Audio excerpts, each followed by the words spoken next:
এই বছর ২০২৬-এ পশ্চিমবঙ্গের রেকর্ড গরম আসছে। ইতিমধ্যেই তাপমাত্রা ৪০ ডিগ্রি সেলসিয়াসের কাছাকাছি পৌঁছে গেছে। আপনারা কি জানেন এর পেছনে কারণ কি?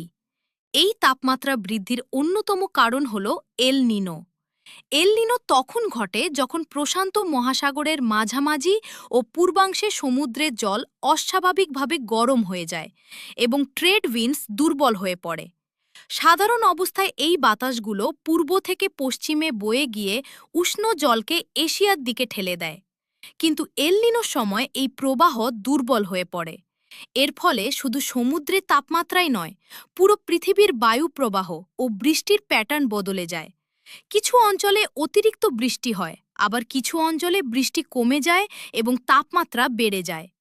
ভারতীয় উপমহাদেশে, বিশেষ করে পূর্ব ভারতের কিছু অংশে এল নিনোর প্রভাবে গরম বাড়তে পারে এবং বর্ষার বৃষ্টিপাত তুলনামূলকভাবে কম হতে পারে, যদিও এটি প্রতি বছর একই রকম হয় না। আর এর ঠিক উল্টো অবস্থা হল লা নিয়া।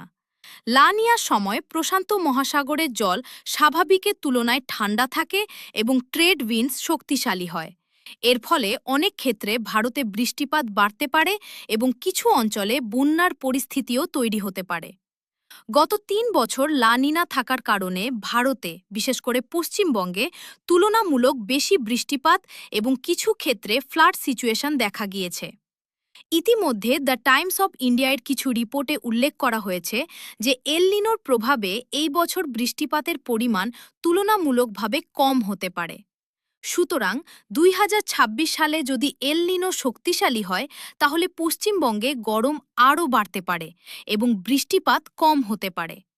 এর থেকে বাঁচার উপায় হল বেশি করে জল পান করা, রোদে কম বের হওয়া এবং শরীরকে ডিহাইড্রেশনের হাত থেকে রক্ষা করা।